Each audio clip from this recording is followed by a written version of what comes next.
Hello friends, today's lecture in the new series that we have started is on W.B. Yeats, his select poems, one or two, and the person who will be presenting her argument on W.B. Yeats' poetry is Dr. Richa Bajaj, who teaches English in Hindu College, Delhi University.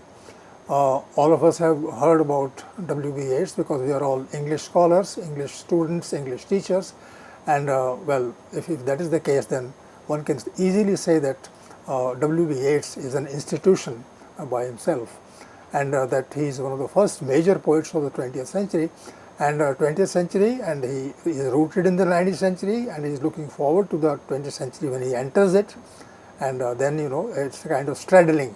One leg in the 19th century, the other leg in the 20th century, and he carries some influence from his past, and he adds lots of values and opinions to it in the 20th century. So he is a pioneer also in that sense. The second thing, and I would like Dr. Richa Bajaj to comment on it, whether to call him a British poet, an English poet, or an Irish poet, because he doesn't talk about British manners, British culture, English ideology, the role of capitalism in England at that time. In fact, he is pitched against what can be called capitalism in England in the early 20th century. So these are the issues that might be reflected in his poems also, and Dr. Richa Bajaj would be enlightening us on these and other aspects regarding the 2 or 3 poems that she will present for a lucid and a deep-rooted discussion. So over to you, Dr. Bajaj. Welcome. Yeah. Thank you, Professor Prakash, for bringing that point about his identity right in the beginning, whether to call him an Irish poet or an English poet. I think, of course, all of us refer to him as an Anglo-Irish poet, but his sensibility is very strongly Irish, I think, and that is also, I think, a lot to do with English academia. They appropriate writers, they consider to be pioneers in their field. So, but and maybe to some extent it is right to say that, because he spent a lot of time in England and he continually interacted with writers, like Bernard Shaw, Oscar Wilde. Also later he began this kind of a circle of writers who discussed poetry, who discussed aesthetic identity. Are you casting an accusing finger at English critics that whatever they find useful, they accept it as their own? I think so, yes. It's very easy to, and that's what most writers do. We like to call our own writers who have already achieved acclaim. But I don't want to get into that sort of an engagement really. But I'd say that he becomes conscious of his Irish identity more so because he is in England. And being an outsider within England also reminds him of his Irish identity and a sense of national responsibility. He's also very strongly a part of the movement for Free State, the fight against England, right, in 1920s. So he becomes the senator. So in that sense, I feel that Yeats is very strongly Irish. And he understands the kind of role that he can play in the position that he occupies in society. He's a public figure. So he gained his Nobel Prize in 1923. So I think he has understood that he is a public person and that he can play a role as an important public figure at the time through poetry. Also, I think he also believed poetry to be a kind of have prophetic values, much like the Romantics. So he believed poetry to have these kind of prophetic elements, like Shelley said, for instance. And he also believed poet to be a sort of a magician of sorts, who could bring things together and could stir deeper emotions in people. So even though he was, constantly experimenting with these different genres, whether it was the play, he set up the Abbey Theatre. So whether it was theatre or poetry or for that matter prose, he was constantly experimenting with these genres in his own way. But I think he is more importantly again a poet than others, because here you see, a kind of an amalgam of the philosophical, the spiritual and the material in Yeats, also the romantic. Again, if you see his dates, he's his lifespan is from 1865 to 1939. Now again, 1939 is when the onset of the Second World War, and he's already seen the First World War and the effects of the First World War.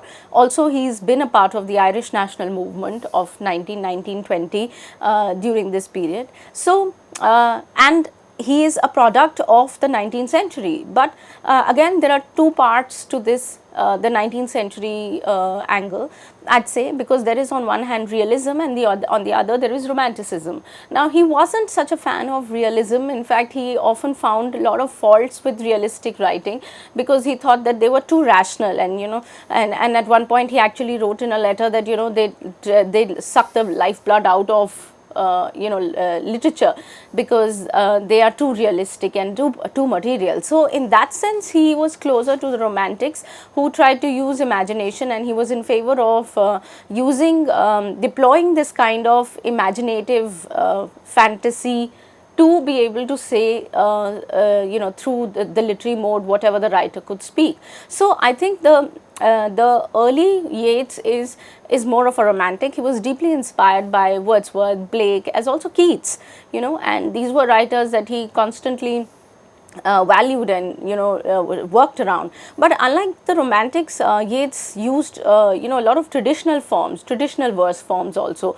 Actually, even the romantics like to use the epic form. For instance, they were, even as we think that they reject Enlightenment ideas, and they do not entirely reject the kind of formal principle of Enlightenment writers or the Augustan writers. So I think Yeats also is very particular about traditional forms in poetry and about meter, about the set rhymes that he uses.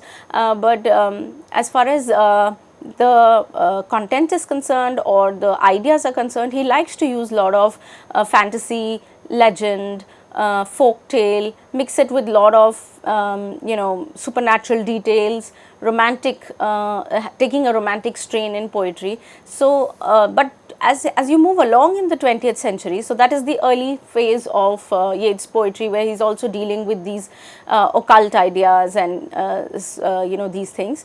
But as you see Yeats move towards the 20th century, you realize that he's become more conscious of his Irish identity, and his sense of national duty also becomes pronounced in him. And it is in this period that he turns for his setting and theme and symbols towards Irish literature, the Celtic images, the images that make Irish life Irish in that sense. So he is therefore also seen as a pioneer of Irish literary revivalism, and he tries to rebuild a kind of a culture or a discourse around Irish literature, and he does through his poetic practice, but also through his prose practice. In his letters also, he's constantly delving into the area and thinking of ways in which he can approach Irish literature of the past better and reappropriate them or re-establish them in the present context. So I think the 20th century sees him in this mode of Irish nationalism, and then he moves towards philosophical strains. He enters, so even there was an influence of Hinduism also on him, and so there is a very strong spiritual angle in his poetry, but he also moves in the direction of spiritualism or in the direction of philosophical ideas about life, cosmos, universal truths, etc. And in between, I think he takes his interest in aestheticism, his interest in experimentation and form also aligns him with the modernist poets of the 20th century. So I think there are these different influences, and because he is constantly a part of the Irish nationalism, of course he feels one with the cause of the revolutionaries and one with the cause of freedom or gaining equal rights. So in that sense, he is quite far from the modernist writers in England, who are dealing with questions of losing their sense of entitlement because of now loss of colonies looking into their face, or the world wars. There is really nothing that is inspiring for the English writers, but for Irish people, it is a moment of jubilation when they receive receive independence from England. So it's a resurgence of their identity. So there is much to celebrate in Ireland, even when there is chaos. So I think Yeats, in that sense, is definitely not a pessimistic poet. He's not cynical, much like several other modernist poets of England. He is not cynical or pessimistic about life. The moment he sees tragedy, he sees the onset of a new beginning, because that's something that he has seen, and this is also very close to his idea of this kind of the circular nature of time, or the circular nature of life. Would you call him a poet of hope in times of despair? No, I think what he means to say is that there is always hope at the end of despair. So this is his belief. This is his very strong belief that there is always hope at the end of despair. And which means at the moment you think you are in chaos and you are in despair, it is the beginning of something new.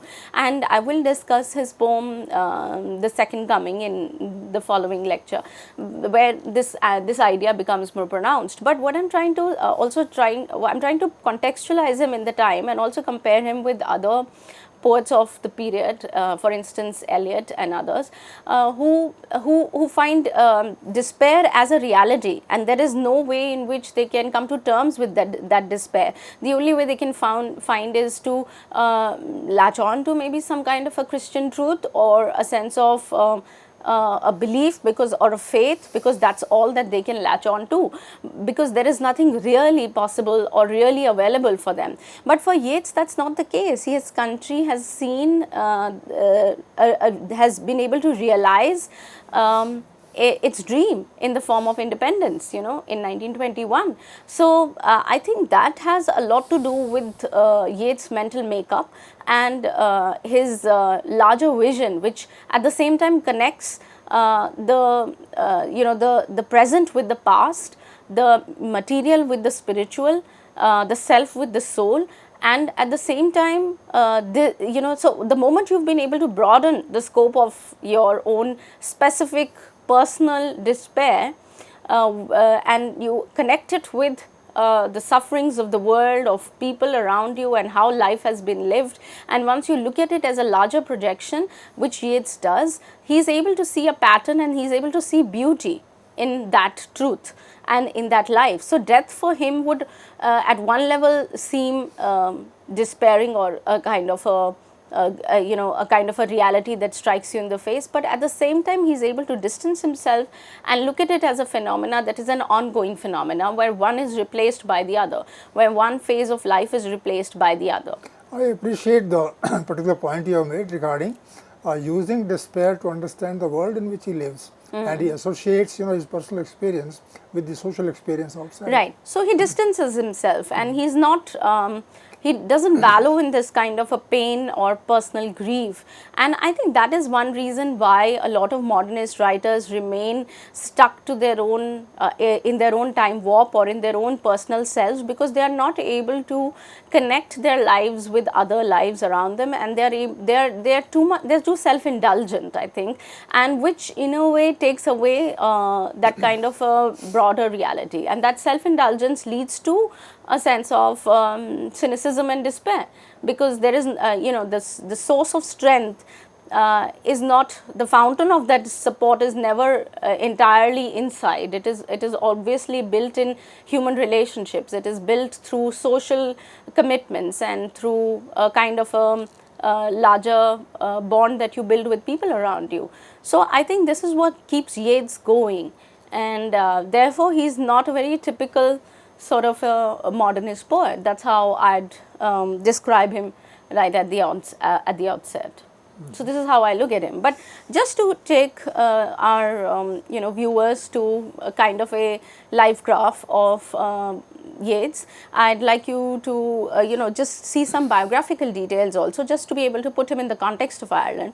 So he's born in Dublin in 1865, and he was born as an Anglo-Irish poet. I've discussed what Anglo and Irish means. It basically means English and Ireland. So a poet who belongs both to England and Ireland. He spent his early years in Ireland, and his family then moved to London for some time and then returned to Dublin in 1881. So, even in his early years, even though he's born in Ireland, he moves with his family. His father was a lawyer, but then he left law and pursued art. His brother also pursued art. So, in 1881, the family returns, to Dublin, and then in 1885, Yeats published his first poem, The Song of the Fairies, at the age of 20, and it was published in Dublin University Review. At the age of 22, Yeats went again to London, and this is when he begins to have these kind of literary associations with influential writers of the time, such as Oscar Wilde, Bernard Shaw, among others.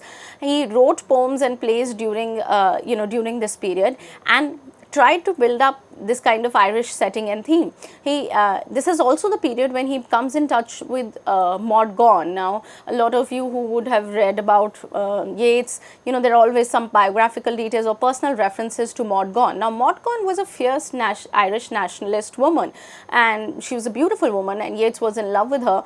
And then, but there, he could never, they could never be. I mean, they could not be together for in the beginning. They came together for a while, but again they parted ways. So for Yeats, she became a sort of a muse, and as a source of inspiration. And a lot of his poems, subsequent poems that he wrote, he dedicated them to either Maud Gonne or referred to her in his works. So in a way, this sort of despair, love or hopeless love, in a way became a kind of a constant reference point in Yeats' poetry, and the references to Maud Gonne, which you'd obviously find out once you read his poems. So, in any case, what it also did was to make Yeats more devoted to the Irish cause. Remember, Maud Gonne is a nationalist, an Irish nationalist. So through her, through interactions with her, through his love for her, he also becomes more devoted to the Irish cause and begins to take interest in reviving Irish myths and Celtic legends, which then brought about a kind of an Irish literary revival during this period. So, he's an influential Irish figure in that sense, and his poetic practice is often seen in the context of this kind of Irish revivalism. Now, he's often also referred to as the last romantic poets, because he emphasized images of truth in poetry and focused on the transformative powers of poetry. Also, imagination as an important tool through which you could access the soul, so to speak, and the way you could access the soul was for Yeats poetry or fantasy, or this kind of a connect that you build with yourself. So, often you would see in Yeats a kind of a philosophical flight and then a return to the actual reality of the lived experience. Now, in 1887, it's very interesting. In 1887, he was referring to George Eliot's writing. In a letter, he actually wrote very passionately about how he doesn't approve of this kind of realistic writing. And in that letter, and I quote, he said, "I hate reasonable people. The activity of their brain sucks up all the blood out of their heart." Unquote. How would you respond to that? I hate reasonable people. The activity of their brain sucks up all the blood out of their heart. No, this is typically romantic. This is typically romantic. Notion about human emotion and all. Right. And I believe that emotions have a role to play in life, which realists sometimes would not attribute any worth to. Right. So I think he has a point regarding this. Yes. And he is in touch in that sense with Coleridge, with Wordsworth, and with Keats, who would of course use reason, but then reason would not be the basic point that will push them forward.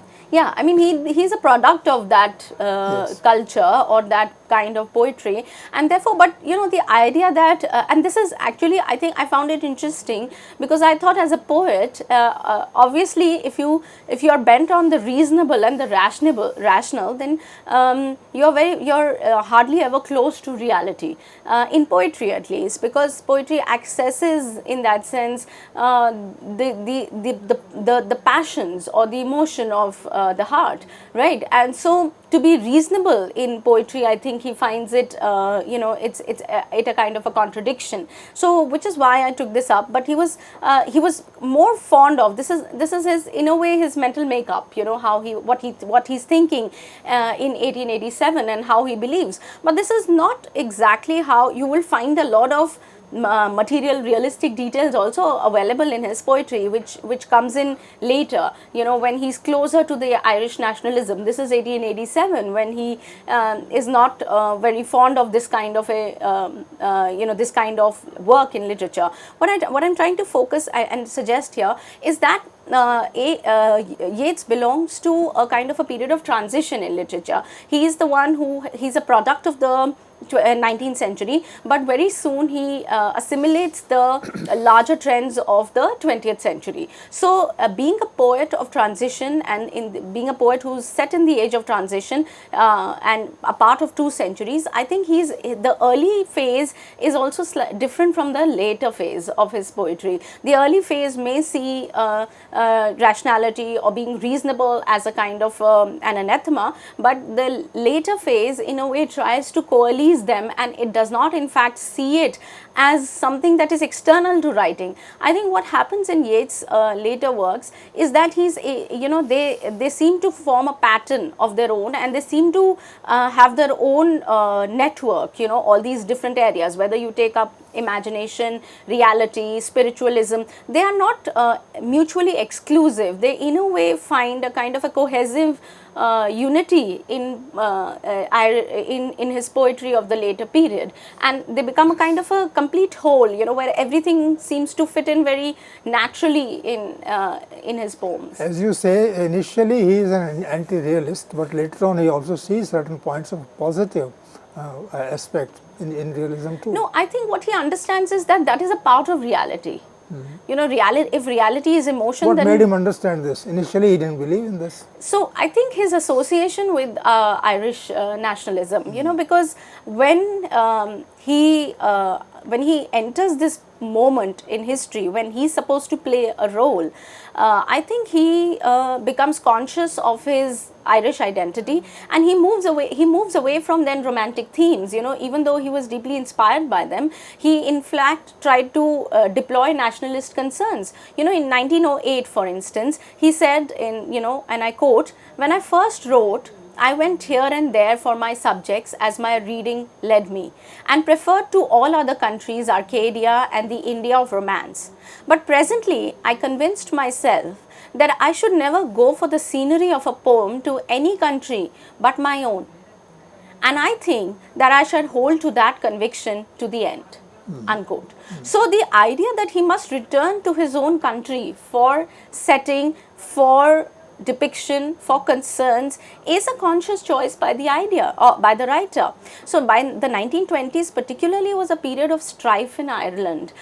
There was national cry for the Irish Free State in 1921, leading to a civil war in Ireland in 1922 and 1923. So this particular moment, I think, becomes a turning point in Yeats' life as well. So conscious idea actually connects him with the reality of the time. Reality of the time. So he also moves away from the romances of other countries and decides to consciously talk about his own country. Now Yeats declared his allegiance to the Irish Free State at the time, you know, during the Civil War. You know, he's in the middle of the throes of the Civil War, and Civil War is blood, is life, is people fighting for a cause. It's not like it's not like the First World War. You see, the First World War left poets in a state of despair and helplessness because they felt that what were they trying to win? There was no cause that they were trying to win. There was one country fighting another. But this is different. It is different in the case of Yeats, because there is a country that has been exploited and that has been made a slave of another country, and this country is fighting for its rights. So there is a difference. So when people are engaged in this fight, there is a sense of optimism in them. There is a sense of a feeling of injustice also that gives rise to a kind of passionate engagement, you know, with the times, that gives rise to anger, which is, and it's not then helplessness. It's not like you're a passive victim and countries are fighting and you are a pawn who's just going to the war and be getting killed, right? So it's very different in these two cases. So Yeats, at this time, in this period of chaos, Yeats, wrote his mature poems that projected themes at once that were topical and universal. And in 1923, he was awarded the Nobel Prize for Literature. This is the key moment. So the First World War had caused turbulence in the lives of the people, compelling the poets to turn to, I think, also and to reflect on humanistic values afresh. Humanism was also being looked at afresh. So friends, on this note of traveling by W.B. Yeats from initial romanticism to reality, we end the first part of the lecture, and in the second part of the lecture that will soon begin, Dr. Richa Bajaj will be applying her mind, applying her critical sense to a few poems that she has already picked up for sharing with the audience. So till then, let's wait for the second lecture where she'll do this. Thank you.